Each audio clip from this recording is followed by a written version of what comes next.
Selamat pagi Bapak Ibu yang terkasih di dalam Tuhan Yesus. Shalom. Shalom. Halo, shalom. Shalom. Puji nama Tuhan. Hanya karena kasih kemurahan Tuhan, kita pada pagi hari ini kita ada sebagai mana kita ada. Mari kesempatan yang Tuhan berikan pada kita di tempat rumah ibadah yang kudus ini, mari kita sama-sama memuji dan memuliakan nama Tuhan, dan kita percaya Tuhan akan hadir bersama kita semua tempat ini. Tuhan akan menguatkan pada kita yang hadir pada kesempatan pagi hari ini. Mari sebelum kita sama-sama memuji dan memuliakan nama Tuhan, kita berdoa. Tuhan Allah Bapa kami yang bertata di dalam kerajaan sorga, yang boleh kami kenal di dalam nama Yesus. Segala puji syukur Tuhan kami panjatkan ke hadapan-Mu. Hanya karena kasih kemurahan-Mu Tuhan yang Engkau limpahkan dalam kehidupan kami, pribadi lepas pribadi.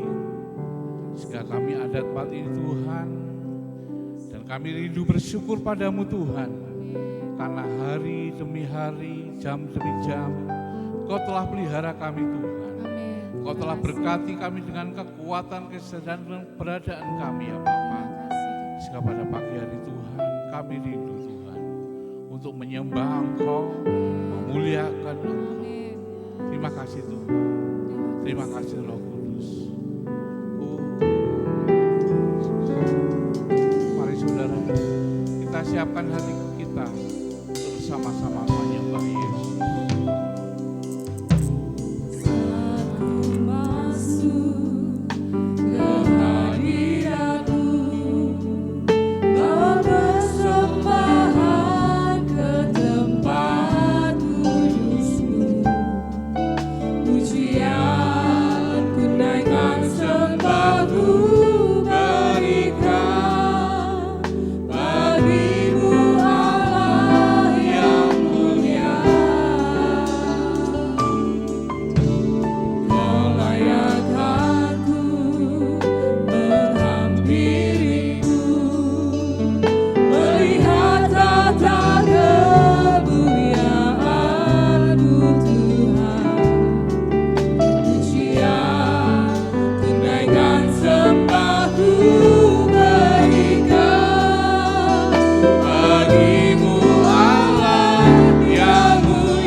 patut bersyukur dan selalu bersyukur pada Tuhan.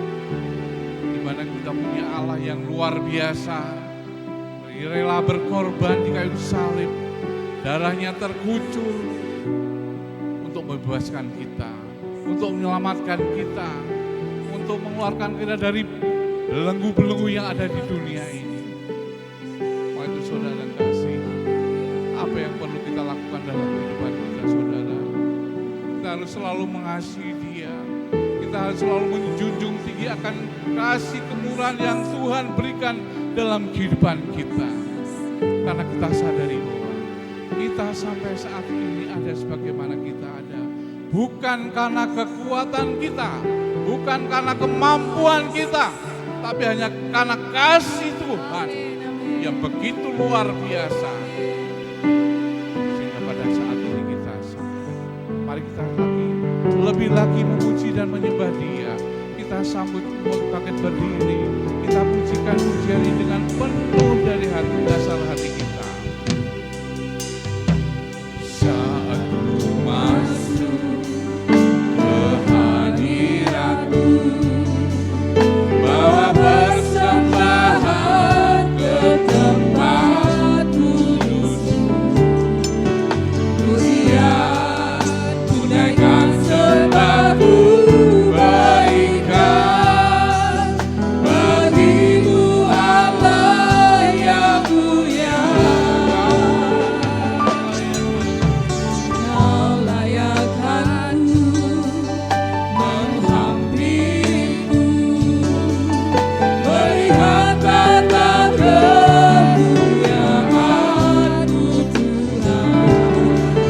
Ku siap tunaikan sembahku berikan bagimu Allah yang mulia.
padamu Tuhan.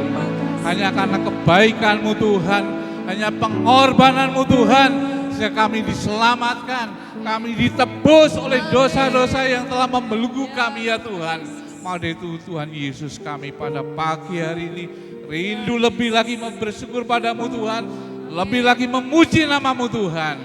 Semua jemaat yang rindu bersyukur dan memuji katakan amin. Puji nama Tuhan.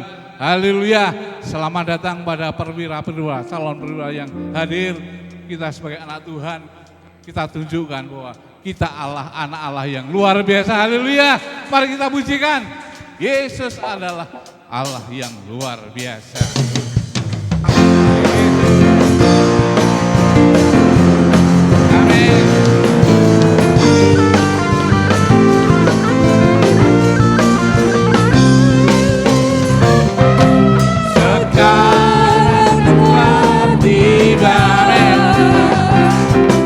Keselamatan dan kuasa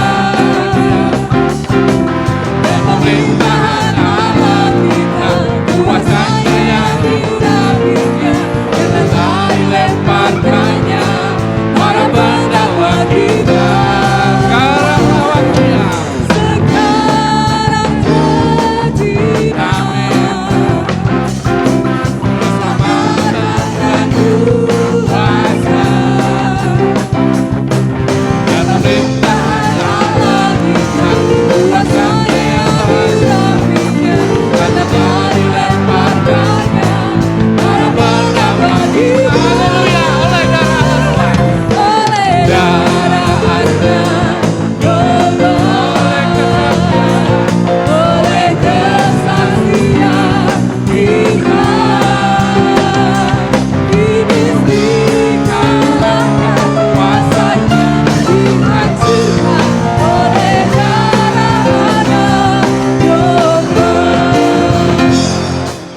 Kita bangga punya Allah yang hidup. Amin. Puji nama Tuhan, Dia Raja sebagai Raja yang mulia, Raja yang akan melindungi kita dan memberkati kita. Amin. Kita pujikan Raja di atas segala raja. Oh Yesus.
Raja Maha Besar. Tuhan yang kita sembah adalah Tuhan yang hidup.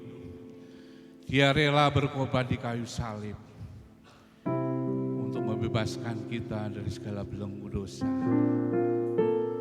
Tuhan akan memberkati kita asalkan kita selalu melekat dan selalu menyerahkan hidup kita sepenuhnya di dalam tangan Tuhan. Apa yang kita alami pada saat ini, saudara yang kasih, persoalan rumah tangga, persoalan ekonomi, pekerjaan, keadaan dunia yang semakin tidak menentu ini, yang kadang-kadang menjadikan kita khawatir. Tapi kita jangan takut, saudara. Kita punya Allah yang kuasa. Kita punya Allah yang besar. Kuasanya dulu sampai sekarang tidak pernah berubah. Dia pasti akan menolong kita. Amin, saudara. Oh Yesus, mari kita lebih lagi menyembah Dia.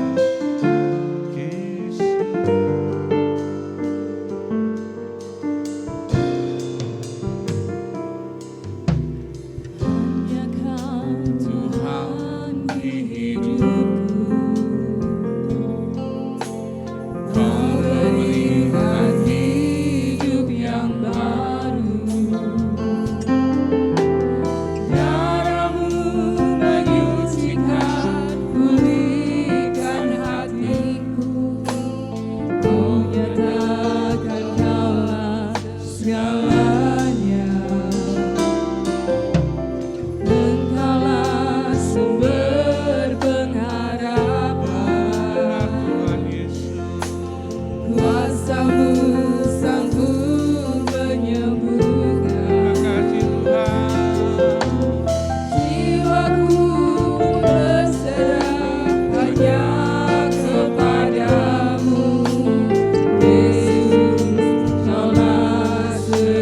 selamanya. Karena salibmu ku hidup, karena salibmu ku menang. Engkau yang berkuasa, sanggup untuk melakukan mujizat-Mu.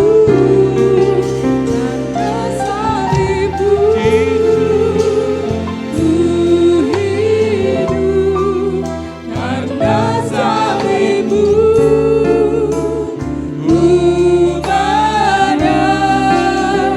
Engkau yang berkuasa,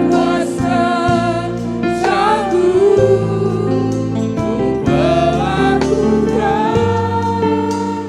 mujizat-Mu hidup. Kuasa Tuhan yang tidak pernah berubah, mujizat Tuhan yang tidak pernah berubah. Hanya Kau Tuhan di hidupku. Amin Tuhan. Kau berikan hidup yang baru. Terima kasih Yesus. Darah-Mu menyucikan, pulihkan hatiku. Ku nyatakan Kaulah segalanya.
Silakan hormat Bapak Budi berdoa untuk firman Tuhan.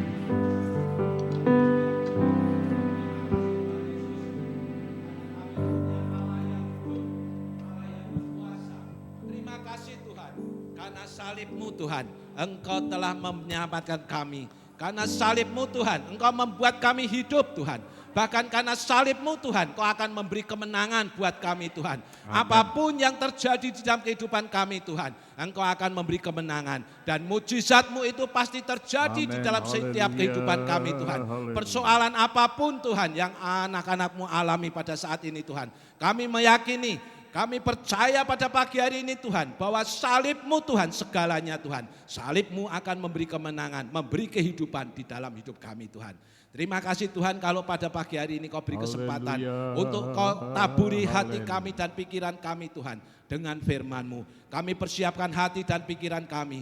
Biarlah Roh Kudus sendiri akan menyucikan dan menguduskannya. Sehingga firman-Mu tidak akan berlalu begitu saja Tuhan. Tetapi firman-Mu akan tertanam, tertumbuh di dalam tubuh kami Tuhan. Berbuah dan berbuah-buah lebat Tuhan. Sehingga kami bisa menjadi saksi-Mu Tuhan dimanapun kami berada. Di lingkungan pekerjaan,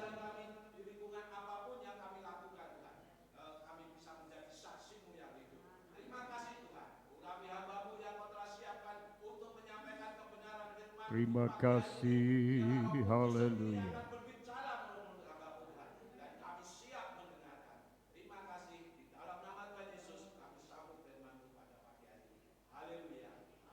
Amin. Haleluya, silakan duduk kembali. Puji Tuhan. Haleluya. Kurang semangat. Haleluya. Puji Tuhan. Selamat pagi Bapak Ibu Saudara, salam diberkati Tuhan. Kita sudah memuliakan Tuhan. Selamat datang kepada calon-calon perwira yang dibanggakan ke depan. Ya. Kami berdoa Tuhan kiranya memberkati. Ya. Tadi saya lihat waktu di depan tadi ada yang Pam Wowor ya. Iya. Iya, ada ya? Nah, saya jadi teringat waktu saya buka pelayanan di Kepil Wonosobo, jemaat mula-mula yang saya layani ada 2 keluarga. Orang Manado pensiunan, yang satu Fam Wowor dari Sipur, ya, dia pensiunan Sipur. Lalu yang kedua Fam Lumempo, dia dari Angkatan Udara, skuadron berapa dia waktu itu. Ini cikal bakal pelayanan di Kepil sana. Kalau tidak ada mereka sulit, itu daerah sulit dibuka. Ya, daerah. Kalau saya kan akan membuka pelayanan itu tentunya meninjau dulu. Meninjaunya gimana? Gampang. Kalau masih ada anjing berkeliaran berarti itu tidak fanatik. Ya, masih ada anjing berkeliaran. Kalau sudah tidak ada, wah sudah. Ya tahu, Pak. Lain halnya kalau di sini Pak ya ada berkeliaran, habislah dia kita hantam. Puji Tuhan. Puji Tuhan, doa kami diberkati Tuhan, masa depan yang terbaik Tuhan berikan. Baik Bapak Ibu Saudara, saya ingin kembali pada ayat minggu yang lalu. Saya masih akan menyampaikan ayat-ayat itu dalam khotbah sesi yang kedua. Ya. 1 Samuel pasal 7 ayat 7 sampai dengan ayatnya yang ke-12. 1 Samuel pasal 7 ayat 7 sampai ayat 12. Baik, puji Tuhan. Ya, kita akan baca ayat ini. Saudara bisa baca ayatnya yang ke-7 mulai ayat yang ke-7. Saya aja yang baca dulu, lalu kemudian saudara-saudara ayat yang ke-8. Ya. Ketika didengar orang Filistin bahwa orang Israel telah berkumpul di Mispa, majulah raja-raja kota orang Filistin mendatangi orang Israel. Serta didengar orang Israel demikian, maka ketakutanlah mereka terhadap orang Filistin. Ayat 8.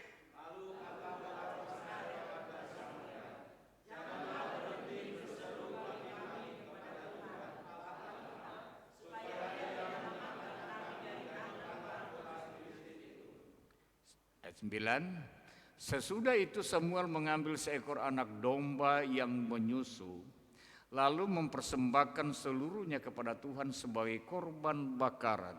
Dan ketika Samuel berseru kepada Tuhan bagi orang Israel, maka Tuhan menjawab dia.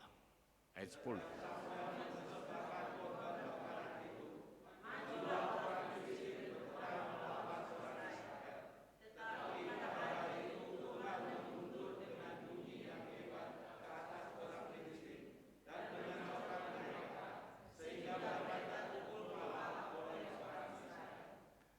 Keluarlah orang-orang Israel dari Mispa, mengejar orang Filistin itu dan memukul mereka kalah sampai hilir Betkar. Ayat 12 bersama-sama 2-3. Kemudian Samuel mengambil sebuah batu dan mendirikannya antara Mispa dan Yesana.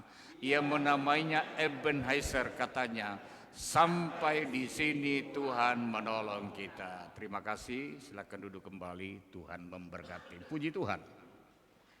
Minggu yang lalu saya sudah menyampaikan bahwa dalam pertempuran pertama dan kedua yang dicatat di dalam pasal 4 dan ayat pasal 5, orang-orang Israel mengalami kekalahan terhadap orang Filistin. Bahkan kekalahan itu kekalahan yang begitu besar.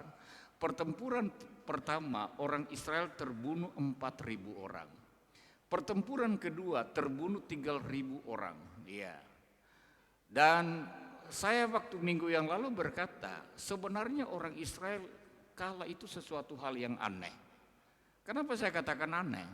Karena Tuhan menyertai mereka. Mereka adalah milik Allah. Ya, bukan Tuhan menyertai. Mereka adalah milik Allah, di mana Allah berjanji untuk memelihara hidup mereka. Ya. Allah berjanji untuk membuat tidak ada satu bangsa pun di sekeliling mereka yang akan menang menghadapi mereka. Tapi faktanya kalah. Lalu kemudian yang kedua, dalam pertempuran yang kedua, mereka hadirkan tabut perjanjian. Nah, tabut perjanjian itu bagi bangsa Israel adalah sebuah simbol kehadiran Allah di tengah-tengah mereka. Nah, waktu tabut perjanjian Allah hadir, dikatakan mereka bersorak-sorai sampai bumi gemetar. Tapi faktanya kalah. Ini kan ada yang aneh. Nah, saudara-saudara, saya berkata pasti ada yang salah bagi orang Israel. Dan ternyata saya sampaikan minggu yang lalu, karena orang Israel telah berbuat dosa, mereka sudah jauh meninggalkan Tuhan. Nah, saudara-saudara, lalu di pembacaan kita pada saat pagi hari ini masih di pembacaan yang sama, kita baca bahwa dalam pertempuran setelah 20 tahun pertempuran itu berlalu, yang kekalahan yang kedua, lalu 20 tahun kemudian ada pertempuran lagi. Ya. Orang Israel memang ketakutan dikatakan. Nah, saudara-saudara, kenapa mereka takut?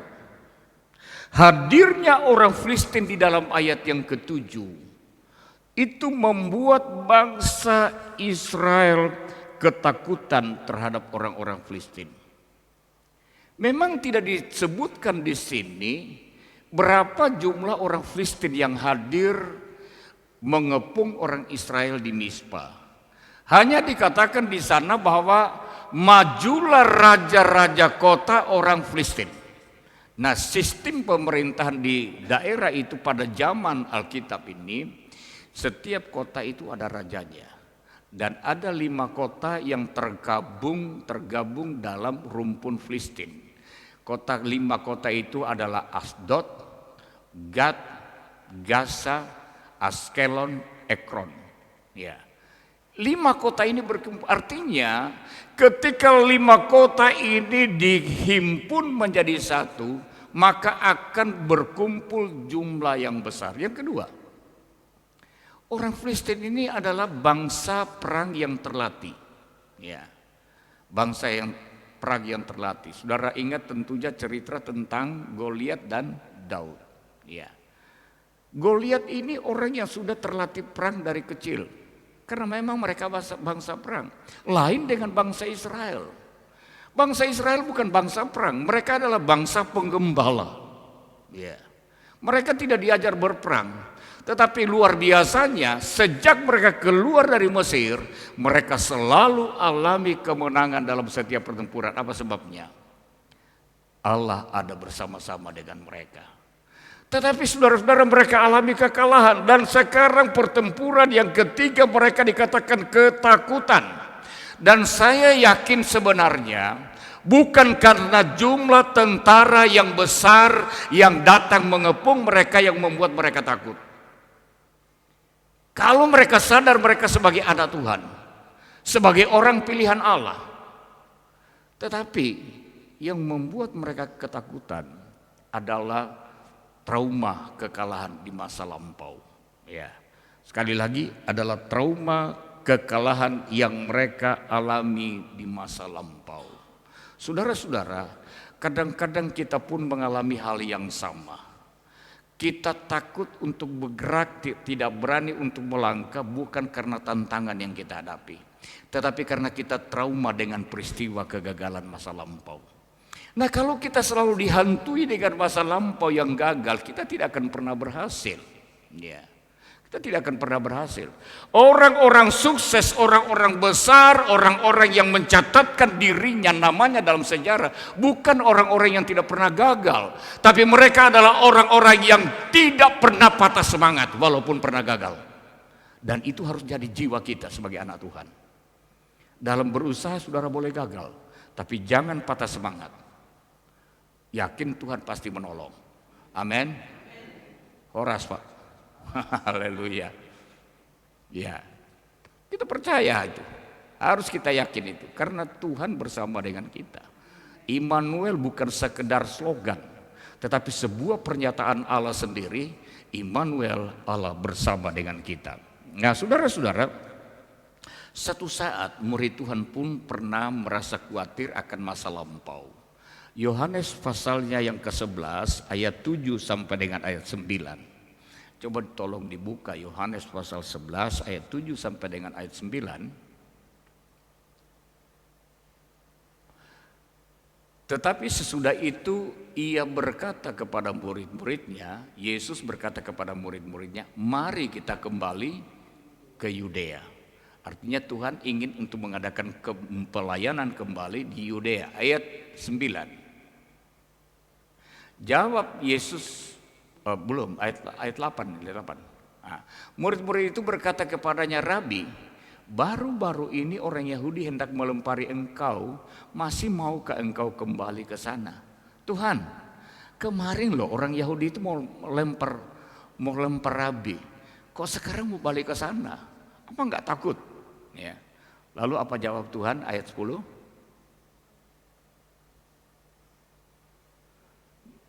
Mana ayat 10? Ayat 9 dia. Jawab Yesus, bukankah ada 12 jam dalam satu hari? Artinya begini, Tuhan sedang berkata begini. Peristiwa kemarin bukan peristiwa hari ini. Ya. Kemarin boleh saja saya akan dilempari dengan batu.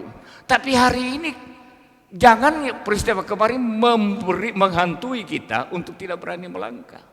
Nah, kadang-kadang kita terjebak sekali lagi dengan kegagalan masa lampau yang menimbulkan trauma sehingga kita tidak berani melangkah maju, kita tidak berani mengulang usaha, tidak berani untuk berbuat sesuatu. Dan saya berkata, kalau kita sampai terjebak dalam trauma masa lampau, kita hanya akan sampai di situ. Saudara tidak akan pernah jadi orang sukses. Tetapi saya berdoa, kita bukan orang-orang yang terjebak dengan masa lampau. Nah, saudara-saudara, kembali kepada 1 Samuel pasal 7 ayat 12. Ya, ayat 12 tolong ditampilkan. Saya ingin baca itu. Kemudian Samuel mengambilkan sebuah batu dan mendirikannya antara Mispa dan Yesana. Ia menamainya Ebenezer, katanya sampai di sini Tuhan menolong kita. Saudara-saudara, waktu lalu saya sudah sampaikan, Ebenezer di dalam Alkitab dicatat 3 kali. Yang 2 kali Ebenezer itu adalah nama tempat. Tetapi di dalam ayat yang ke-12 ini bukan nama tempat, tapi nama tugu yang didirikan oleh Samuel setelah bangsa Israel alami kemenangan. Tugu peringatan Ebenezer yang diberikan pengertian bahwa Tuhan telah menolong kita. Sampai di sini, sampai sekarang Tuhan tetap menolong kita. Dan ini janji Tuhan, ya. Tuhan tidak akan berhenti untuk menolong kita karena janji Tuhan menyertai orang-orang percaya. Ya. Janji Tuhan adalah janji yang kuat. Ya, yang tidak mungkin dibatalkan oleh siapapun juga. Saya pernah berkata apa? Lebih mudah Tuhan memindahkan gunung Merapi, ya Merapi belakangnya, daripada Tuhan mengingkari janjinya. Ya. Tuhan tidak akan mungkin mengingkari janjinya, sebab pada diri Tuhan tidak ada kepalsuan dan kebohongan. Dia sanggup, dia berjanji dan dia sanggup untuk menggenapi janjinya. Nah, Samuel mendirikan tugu peringatan untuk mereka mengenang bahwa kita pernah alami kemenangan terhadap bangsa Israel. Masa lampau kita boleh kalah, tapi kita pernah alami kemenangan dan kemenangan kita itu luar biasa. Saudara-saudara, sekarang yang menjadi perenungan kita, kalau bangsa Israel pernah kalah, ya, karena antara Israel dengan Filistin ini adalah pertempuran abadi, ya, yang dicatat oleh Alkitab. Kenapa? Karena sebenarnya kesalahan orang Israel sendiri. Tuhan sudah berkata begini, kalau kamu nanti masuk ke tanah Kanaan, di sana ada penduduk aslinya, musnahkan semua. Bukan Tuhan kejam, bukan. Tapi Tuhan ingin jangan sampai hati mereka terkotori oleh penyembahan-penyembahan berhala orang-orang penduduk asli. Tapi rupanya mereka tidak musnahkan semua, akhirnya jadi jerat. Ya. Nah, pertempuran yang abadi terus menerus, kalah menang silih bergantung, tergantung sejauh mana bangsa Israel mengandalkan Tuhan. Ya. Sekali lagi, kalah menang itu adalah peristiwa dalam pertempuran tergantung sejauh mana bangsa Israel berharap kepada Tuhan. Nah, saudara-saudara, ada beberapa poin yang perlu kita pelajari, dan untuk kemudian kita belajar, belajar dari pengalaman bangsa Israel ini agar kita pun mengalami kemenangan dalam setiap peperangan hidup. Yang pertama kita baca dalam ayatnya yang ketiga. Lalu berkatalah Samuel kepada seluruh kaum Israel demikian, jika kamu berbalik kepada Tuhan dengan segenap hati, ya, maka jauhkanlah para allah asing dan para Asitoret dari tengah-tengahmu, dan tunjukkanlah hatimu kepada Tuhan dan beribadahlah hanya kepadanya, maka Ia akan melepaskan kamu dari tangan orang Filistin. Artinya kamu akan menang atas orang Filistin. Jadi poin pertama, apa yang harus mereka lakukan dikatakan berbalik kepada Tuhan. Ya. Dengan cara berbaliknya apa? Menjauhkan para allah asing. Ya, menjauhkan para allah asing dan para Asitoret. Allah asing di sini yang dimaksudkan berhala. Tapi saya ingin untuk saudara perhatikan, kata Allah di sana ditulis dalam huruf yang kecil. Itu menunjuk kepada ilah, kepada dewa-dewa. Makanya kalau ada lagu, kadang ada lagu juga sering kita nyanyikan, Allah mana seperti Allahku. Itu seharusnya ada dua Allah di situ, ditulis dengan beda. Allah mana, Allah yang pertama itu harusnya huruf kecil, karena itu maksudnya ilah mana. Ya, Allahku itu baru huruf besar tulisannya. Itu menunjuk kepada Allah pencipta langit dan bumi. Ya. Tuhan berkata, berbalik kepadaku. Bagaimana cara kamu berbalik? Dikatakan jauhkan para Allah, jauhkan para dewa, dewa-dewa Baal. Dan dikatakan jauhkan juga apa? Para Asitoret. Ya, jauhkan juga para Asitoret dari hadapan Tuhan. Asitoret ini adalah dewi kesuburan, ya, yang dipercaya oleh orang-orang Kanaan yang akan membuat pertanian mereka berhasil. Ya, itu Dewi Asitoret. Nah, saudara-saudara, saya ingin untuk mengingatkan kepada jemaat Tuhan, hidup kita ada dalam pemeliharaan Tuhan. Karena itu anak-anak Tuhan jangan karena berusaha lalu kemudian mengandalkan apa? Mengandalkan dukun, pergi kepada orang minta pelaris. Saudara-saudara, itu sebenarnya Dewi Asitoret.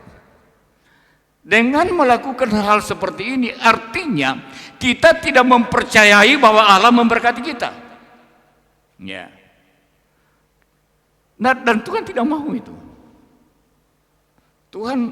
Yang Tuhan inginkan atas orang-orang percaya, yakin sepenuhnya bahwa Allah sanggup untuk memberkati engkau. Kami juga berdoa. Nanti setelah selesai sekolah pendidikan, kemudian terjun ke mana? Ke dunia tugas sebagai alat negara, ya doa kami. Ya, tetap bersandar kepada Tuhan dan Tuhan yang mengangkat karir. Ketika Tuhan mengangkat, tidak ada satupun yang dapat menurunkan. Ya, tidak ada yang satupun dapat menurunkan. Ya. Itu hal yang pasti. Karena itu sekali lagi orang percaya anak Tuhan berusahalah dengan mengandalkan Tuhan. Jangan cari dukun, jangan cari pelaris dan lain sebagainya. Jangan. Percaya kepada Tuhan, serahkan hidupmu, serahkan usahamu, berkat Tuhan dicurahkan, berkat Tuhan dilimpahkan. Keberhasilan itu datang dari Tuhan, usaha dari kita. Firman Tuhan berkata apa? Kalau bukan karena Tuhan, sia-sia pekerjaan para tukang. Tukang tidak boleh kerja, harus kerja.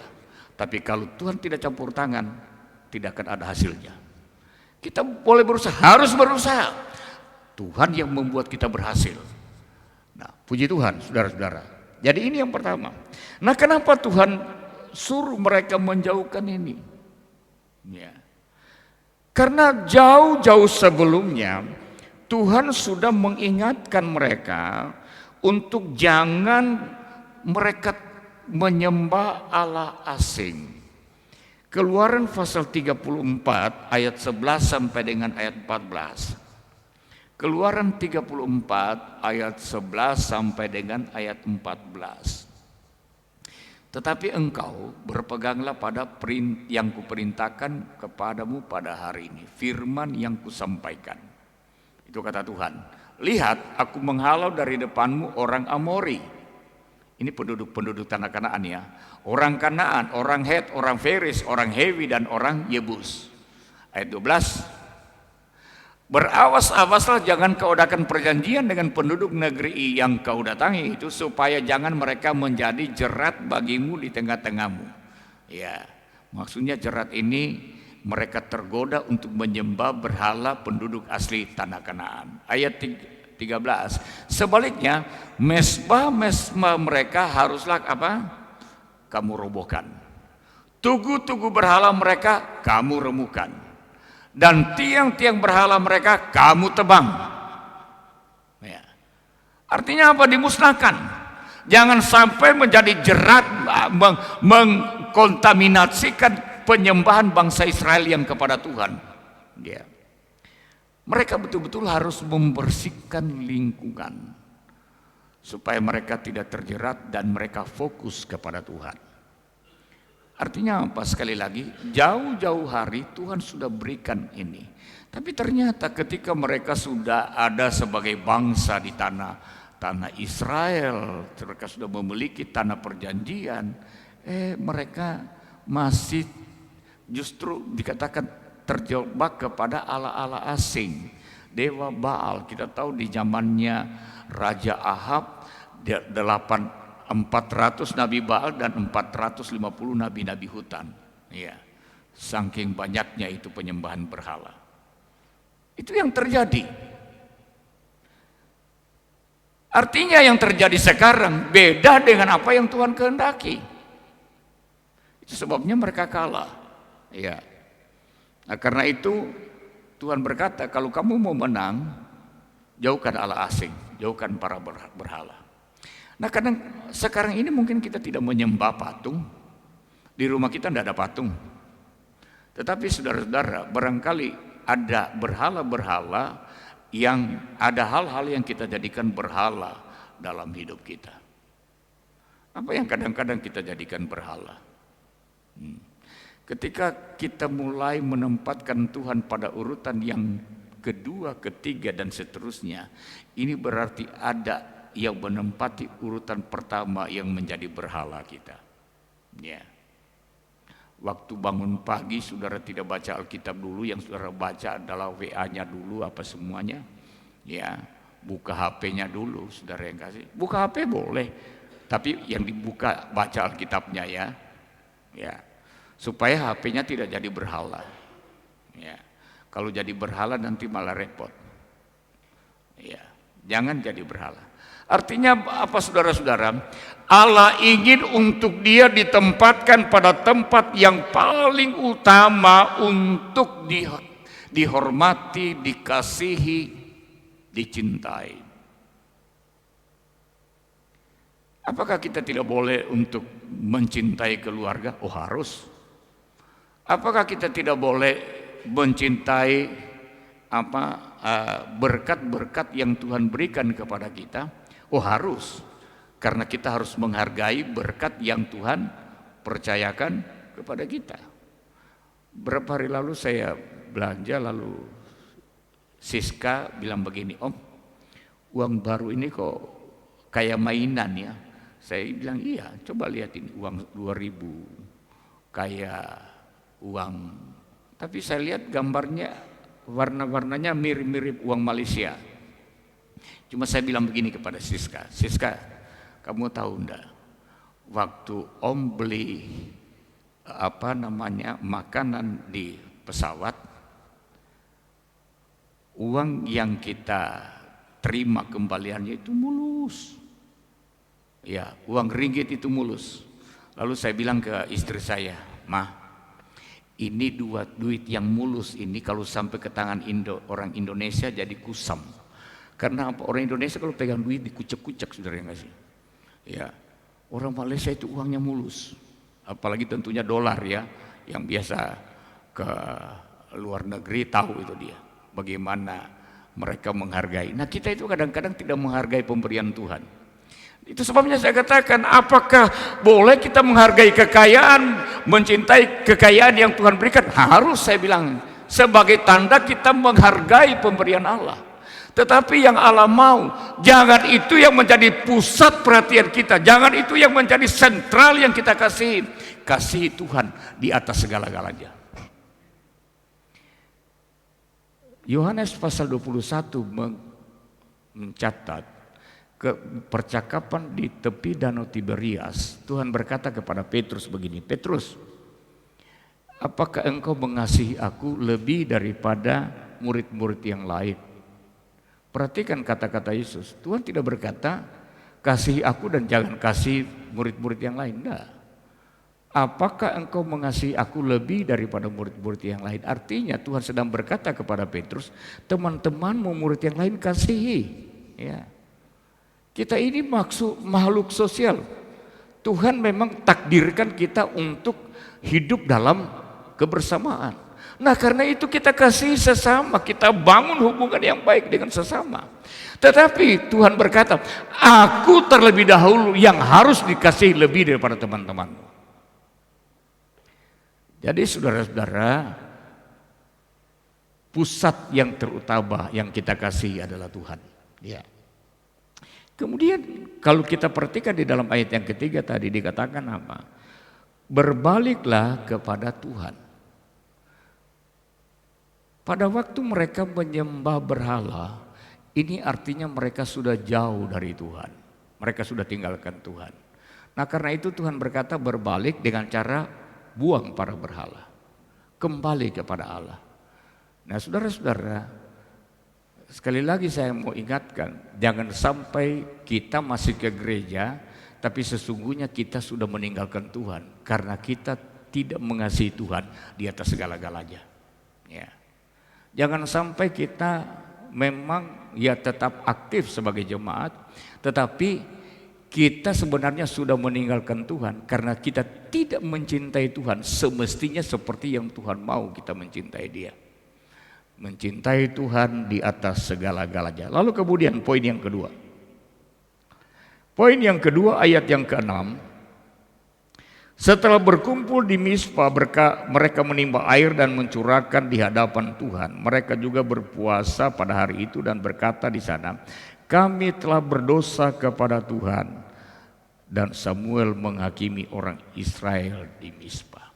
Yang kedua, bangsa Israel yang sudah berdosa ini, mereka harus tinggalkan para berhala, tetapi ada tindakan lanjutan. Mengadakan pengakuan kepada Tuhan bahwa selama ini mereka sudah berdosa kepada Allah. Pengakuan ini penting, ya. Untuk membangun kembali hubungan yang baik dengan Allah, perlu ada pengakuan. Kita semua punya masa lampau. Saya sebagai pendeta pun punya masa lampau. Ya. Tetapi saudara-saudara, masa lampau itu terselesaikan ketika kita adakan pengakuan kepada Tuhan. Saudara, ada kisah di dalam Lukas pasal yang ke-15, Tuhan menyampaikan perumpamaan tentang anak yang terhilang. Anak yang terhilang itu dikatakan setelah menjual bagiannya, dia pergi merantau dan di sana dia habiskan kekayaan yang dia bawa. Sehingga ketika musim kelaparan datang, dikatakan dia melarat. Dia melarat bukan karena musim kelaparan, tapi karena dia tidak bisa mengelola uang yang dia punya. Kalau dia bisa mengelola musim kelaparan datang, dia masih bisa bertahan. Lalu dikatakan apa? Setelah dia alami musim kelaparan yang begitu hebat, lalu dia mau makan pun, makanan babi pun dia mau makan, tidak ada orang memberikan. Dia teringat, di rumah Bapakku begitu banyak orang upahan yang tidak kekurangan. Aku akan kembali kepada Bapakku. Lalu saudara, kalau saudara baca ayat itu, ya mulai dari ayat 21, 22, dia pulang. Begitu dia berjumpa dengan ayahnya, apa yang dia katakan? Bapa, aku telah berdosa kepada sorga dan kepada Bapa. Aku tidak layak lagi diterima sebagai anak Bapa. Ada pengakuan. Tapi saudara, ayat berikutnya Tuhan tidak meresponi. Lalu kemudian, iya kamu memang sudah berdosa? Enggak. Itu manusia. Tuhan enggak. Tuhan berkata apa kepada karyawannya? Ambilkan baju yang terbaik, kenakan kepada dia. Ambilkan cincin, kenakan pada jarinya. Saudara-saudara, saudara ingat juga cerita tentang keluarga Yakub? Yakub punya anak 12 yang diberikan pakaian terbaik Yusuf, sebab Yusuf anak yang paling dikasihi. Artinya kalau kita comparekan dengan peristiwa anak yang terhilang, ketika anak yang terhilang ini mengakui dosanya kepada Tuhan, kepada bapaknya menerima dia sebagai anak yang dikasihi. Ya. Saudara-saudara, sekali lagi, semua kita punya masa lampau, tetapi adakan pengakuan dan engkau diterima sebagai anak-anak yang dikasihi oleh Tuhan. Ya. Puji Tuhan. Yang ketiga, ayat 8. Lalu orang Israel berkata kepada Samuel, jangan berhenti berseru bagi kami kepada Tuhan Allah kita, supaya ia menyelamatkan kami dari tangan orang Filistin itu, supaya kami menang atas orang Filistin. Kuncinya apa? Dia katakan, jangan berhenti berseru, jangan berhenti berdoa bagi kami. Saudara, orang Israel untuk alami kemenangan, setelah mengadakan pengakuan yang ketiga, mereka harus percaya bahwa kemenangan berasal hanya dari Tuhan. Ya, berkat berasal datangnya hanya dari Tuhan. Kesehatan datangnya hanya dari Tuhan. Keberhasilan datangnya hanya dari Tuhan. Ya. Ini yang harus kita pegang. Sebab ketika kita mengabaikan pemahaman ini, yang akan muncul adalah kesombongan. Oh, saya berhasil karena saya. Karena saya mampu, karena saya tahu mengelola dengan baik. Saudara-saudara, dan ujung-ujungnya kita jadi manusia yang sombong di hadapan Allah. Ya. Dan kalau kita sombong, saya mau katakan Tuhan bisa melakukan sesuatu sehingga kesombongan kita hilang.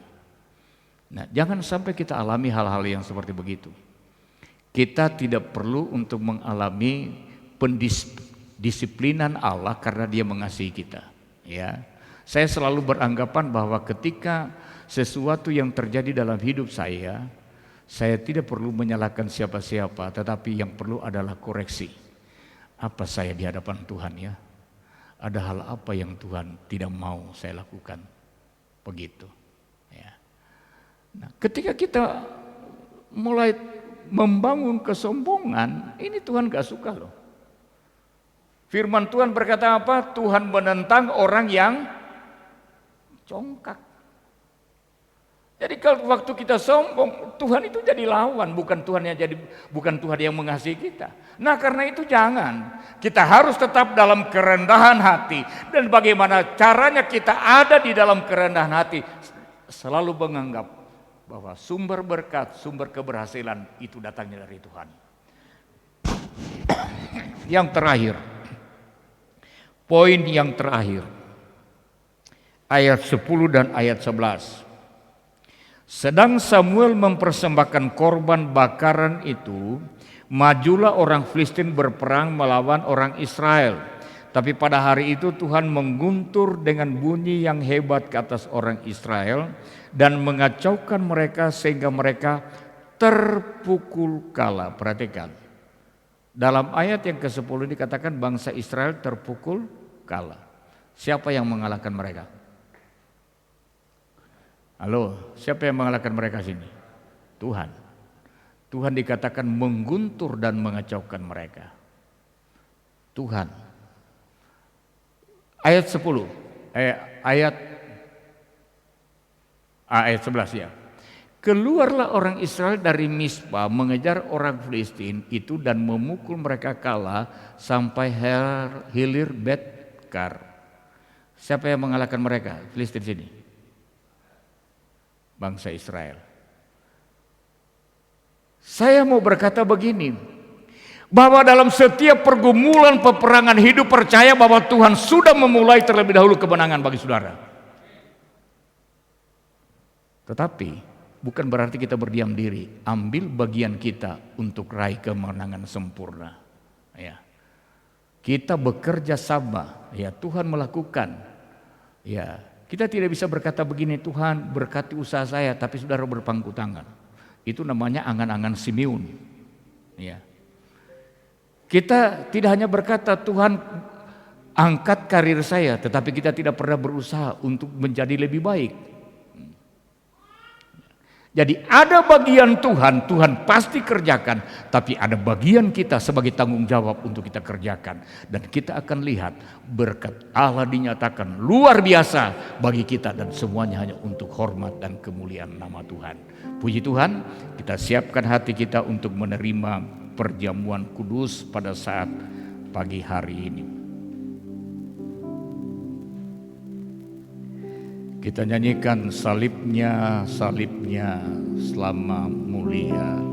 Dan pelayan perjamuan suci tampil ke depan untuk membagikan roti dan anggur kepada jemaat Tuhan.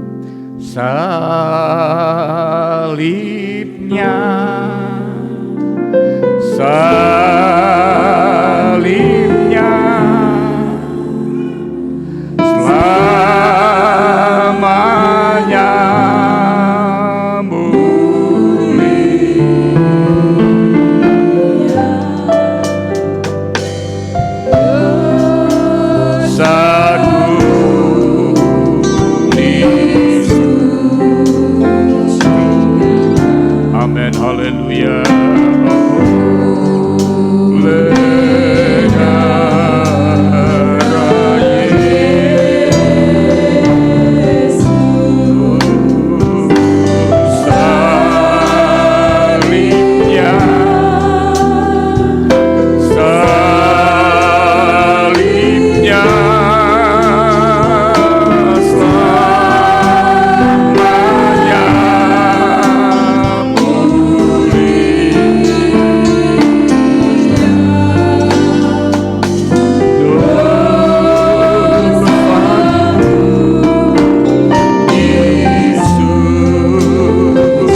banyak kekurangan dan kelemahan kami. Tetapi kasih-Mu jauh lebih besar dari kelemahan kami. Engkau sudah mengampuni kami. Engkau sudah mengampuni kami. Karena itu layakkan kami untuk menerima anggur dan roti yang Engkau sendiri berkata adalah tubuh dan darah-Mu. Dan kami yakin di dalamnya ada berkat kekuatan. Ketika kami terima perjamuan kudus ini, ada mujizat kesembuhan, ada pemulihan. Terima kasih Tuhan. Puji nama-Mu. Dalam nama Tuhan Yesus kami sudah berdoa.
Mereka sedang makan, Yesus mengambil roti mengucap berkat, memecah-mecahkannya lalu memberikannya kepada murid-muridnya dan berkata, ambillah, makanlah, inilah tubuhku.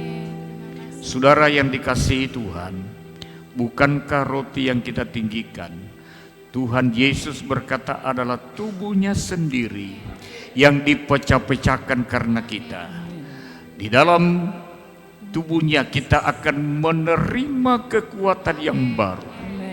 Dan mari kita terima dengan iman di dalam nama Tuhan Yesus Kristus kita makan. Haleluya.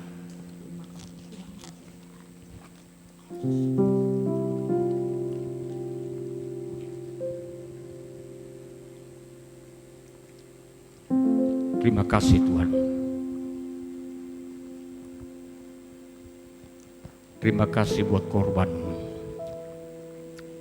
Angkat cawan anggur pada tangan kananmu dan dengarkan firman Tuhan.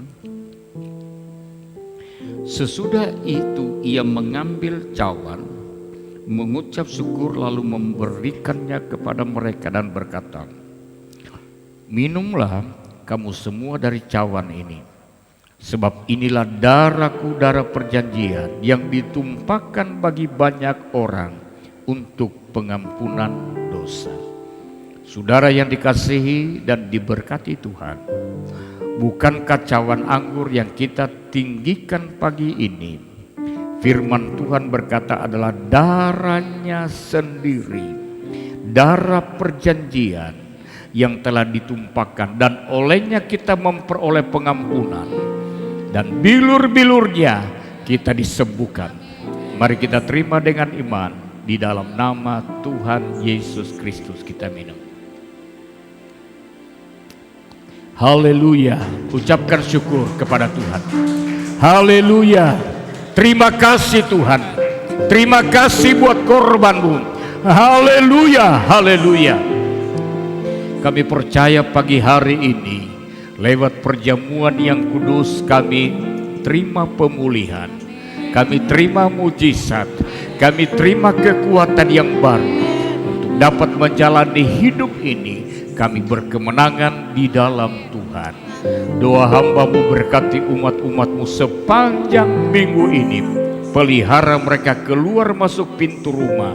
Dalam perjalanan jauhkan, hindarkan dari rugi, celaka, mara bahaya. Dalam usaha pekerjaan berkati mereka. Jadikan mereka sukses dalam pekerjaan mereka. Cukupkan apa yang menjadi keperluan mereka. Jemaat-jemaat Tuhan yang sakit, Tuhan jamah dan sembuhkan. Hamba-Mu Ibu Adrianis kami doakan, yang dirawat di Sarjito, Tuhan lawat juga, alirkan kuasa, mujizat kesembuhan. Kami berdoa Tuhan, buat saudara-saudara kami, para taruna yang hadir, yang sebentar lagi mereka akan menyelesaikan pendidikan di Akmil Magelang ini. Doa kami kiranya Tuhan terus menyertai mereka, berkati mereka. Kalau mereka nanti ada di dalam tugas mereka, Tuhan kiranya yang akan menempatkan pada tempat yang terbaik, dan Engkau mengangkat karir mereka. Itu berkat yang kami sampaikan pagi hari ini. Karena kami percaya ketika Engkau yang mengangkat, tidak ada satupun yang dapat menghambat dan menurunkannya. Terima kasih Bapa di sorga. Korban persembahan yang dipersembahkan, kembalikan dengan berkat limpah. Kedangkan tangan-Mu saudara. Saudara-saudaraku yang dikasihi dan diberkati Tuhan, pulanglah dan bawa nikmat damai dan sejahtera dari Allah Bapa, kasih sayang sempurna di dalam Yesus Kristus Sang Putra, penyertaan Roh Kudus menyertai kita semua pagi ini sampai selama-lamanya.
salam sejahtera di